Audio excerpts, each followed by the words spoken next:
say hi? Hi. Hi.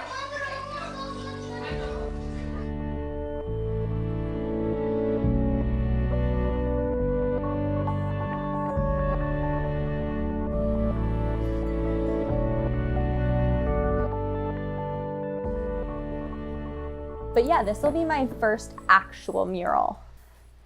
I think I'm starting to get stressed about painting it because I know technically like the rhythm of making a big painting that's 6 feet or 8 feet.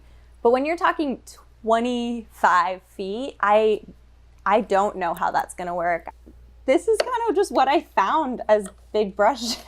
And then I'm thinking, if this thing's 25 feet, like it's gonna take a lot of brush strokes just to fill it, you know? So I kind of drastically shifted the image that I'm going to be painting like down to the wire at the last second because I felt like conceptually the imagery that we agreed upon wasn't exactly aligned with what I wanted the mural to say. So now that I've gotten approved like the painting I really want to make, now I'm more excited about the content. Like yesterday I was freaking out about that, like wanting to make sure it's the best image possible. And then now today I'm like, I gotta freak out about the technical stuff.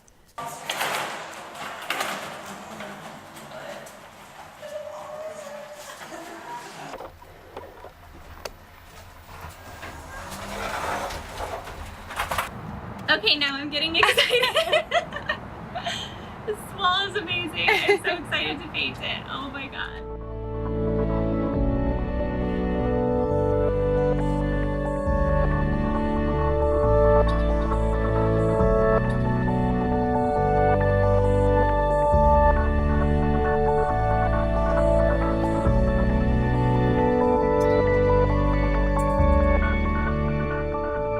Part of what I do is the paintings, but then there's always like this whole other part that's equally, if not more important than the final result, which is the process and the intention behind the work. But I had a professor that said it's really important to paint democratically, which he meant that each part of the canvas is always as detailed as every other part. So you're building up the layers kind of as you go, and you're sort of starting the painting with like giant blobs of color. And then as the painting progresses, everything like at the same time becomes more detailed. It's sort of like it comes into focus. In the first hour, I try and cover the whole canvas with just giant blocks of paint. And then I'll just start narrowing down and putting smaller, more detailed splotches of paint until it becomes really detailed.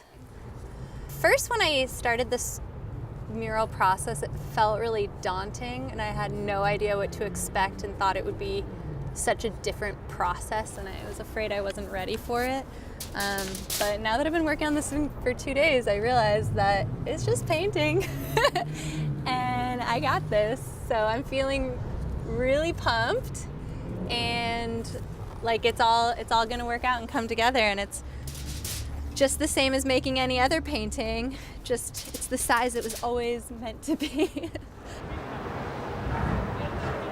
I was driving up to paint the mural this morning, and then I saw the mural from the freeway and I like freaked out to myself. I had no idea you could see it from the freeway.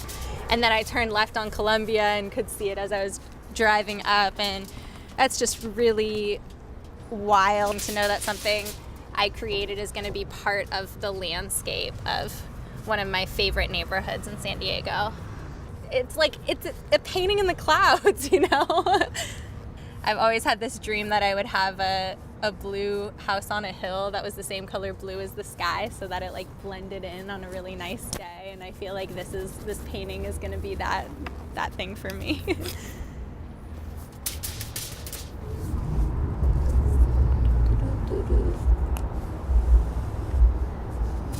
The model in this painting, I've actually painted quite a few times in my last series, and her name's Crede, and she's just this badass, strong yoga instructor who's really just been my muse as of the past year or so. I think I've painted her 6 or 7 times in the last year. I first met Sarah, well, she messaged me on Instagram and she was asking to work together for this shoot that would possibly be a painting. Like, I had no idea that it was gonna be like a series of paintings. I'm almost like coming like to tears now because this woman came up to me and she was like, my daughter sees this painting. She's like, Mom, this girl looks like me. And it just like touched me, you know, because that's, yeah. It's really special. Appreciate you, Sarah.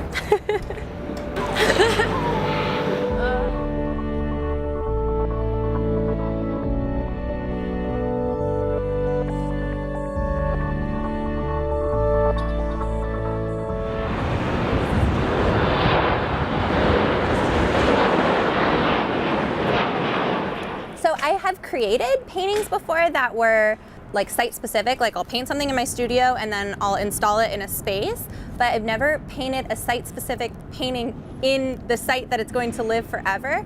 And I had no idea how telling and how instrumental that process would be to the creation of the actual painting. So making this mural 25 feet like up in the sky with airplanes flying overhead and nail guns and constructions going on across the street is just, it's this full body experience and I'm just loving it.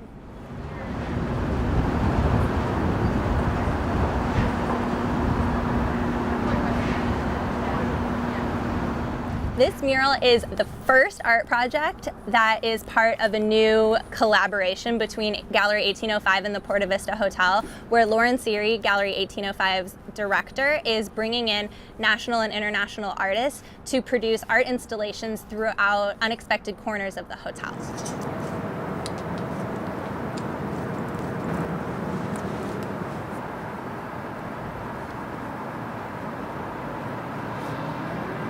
There's so many paintings in art history of a reclining female figure, and so often they're painted by men and they represent a figure that's maybe a little bit more docile and a little more sexualized. So as a woman who had this opportunity to create this reclining horizontal female figure, I really wanted to do my twist on it and make the figures have a lot more agency in her situation. So you can see in this painting she's leaned back and she's chill and like relaxed and having a good time, but she's twisted and she's like taking an active role and agency in experiencing her environment. So she's got her arm kind of outstretched, but she's like pointing to what it is that she's engaging with, which is this Little Italy skyline. I have a really clear memory of being 2 years old and painting a rainbow on a play school easel and deciding I wanted to be a painter when I grew up. And my entire childhood, I was always like the painter or the artist of the class. All I wanted to paint was rainbows then, and now I'm painting this giant rainbow goddess on this wall. My godson, Hudson, is so obsessed with airplanes. And it's amazing how this 2-year-old child can recognize things that I don't even notice anymore. Like he'll notice the sounds and he'll like perk up and point to his ear and be like, oh, up, airplane! Up. And there's just something so amazing that such a small person can teach me so much about appreciating magic. And just knowing that how much he would like all these airplanes overhead has completely shifted my experience being up here and hearing these airplanes. And so because of that, I wanted to really reflect that magical experience of being part of your environment and reflecting your environment by painting this airplane in her glasses. For this film, I was asked to send in videos of myself while I was painting as a kid. And so I got to have the experience of like reviewing baby me with the same amount of zest for painting and drawing as I have painting this mural. And I realized, first of all, I realized during the painting that I wanted it to be about my godson Hudson, and I was inspired by his zest for and observance of the magic in life. And I wanted to portray that and sort of honor him through this piece. But then in watching those videos of myself at his age, at 2 years old, being obsessed with drawing and painting, it really came full circle for me and made me realize, oh, this is why I'm taking his obsession with airplanes so seriously. Because in my own lived experience, I have been obsessed with one thing and let that drive and inform, you know, my entire life's work. So I think I found a name for the painting.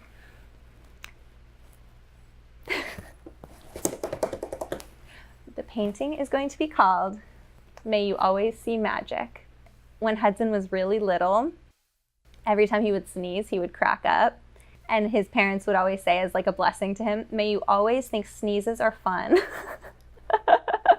So now that he's a little older and coming into himself and he's starting to really develop his interest, but he sees so much beauty and magic in the things that bring him joy, I decided to name the painting as sort of a blessing for him, that may you always see magic. I think the painting too, I realized throughout creating it, and I only am really aware of this at this stage in the painting process, is that it's about scale and perspective. It was a different perspective for me to paint 6 stories up. It was a different perspective, you know, for me to be painting with that view. And then also the content within the painting is about her perspective. It's about the reflection that she sees in her glasses, and it's about seeing the world through a lens that allows for magic and beauty to come in. So when you're eating lunch, you sit back and what do you do? Just look at my mural and I decide what needs to be done. Like right now I'm realizing that the right side of the water looks screwy and needs some assistance.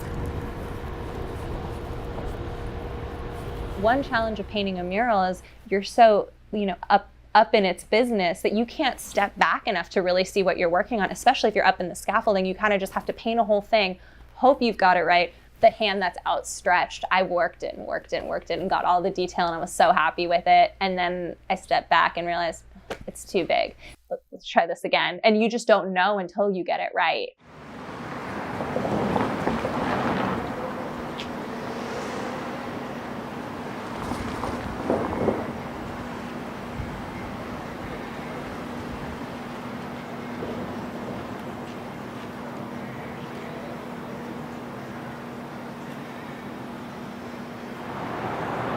Painting's done.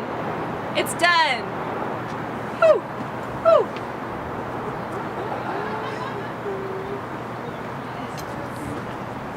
There's something so beautiful about the rhythm of working in accordance with the sunrise and the sunset. And I experienced that painting this mural, and never before and never after, where I needed to wake up earlier than I ever do so that I could get my yoga in and then make it to the mural so I could paint all day with no interruptions until the sun went down and I couldn't paint any longer.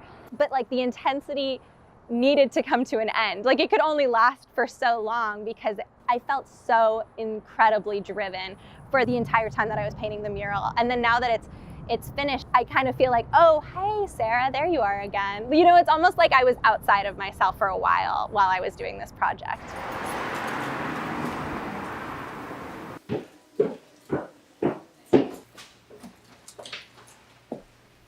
When we first started this process, I was packing up my studio to take everything to the mural, and I was like so focused on that new chapter, and now my studio is cleared out and I'm packing up to head off to London. So it just feels like everything's kind of come full circle in such a short amount of time.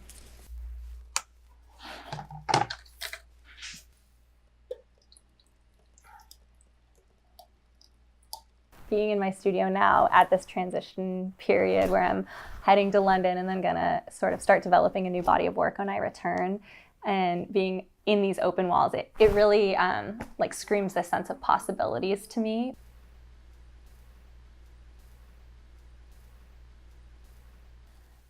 Throughout my art, I think a lot about magic.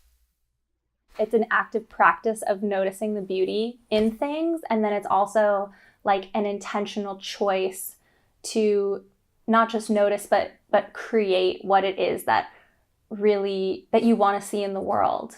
We have this like unique opportunity to be living human beings in the earth, and like there's so much possibility of things we can create and like things we can appreciate and things we can enjoy, and we get to discover and know ourselves. And I think that screw all the other stuff and just, really embrace what life has to offer and roll with it, get inspired and make stuff. And I just think it's a hell of a lot more fun to see the world for the beautiful, magical rainbow mystery that it is. And to like play within it and to explore and to make something in this short time that we have here. And to me, that's what magic is. That's why it's just a better way to live life. Just make magic.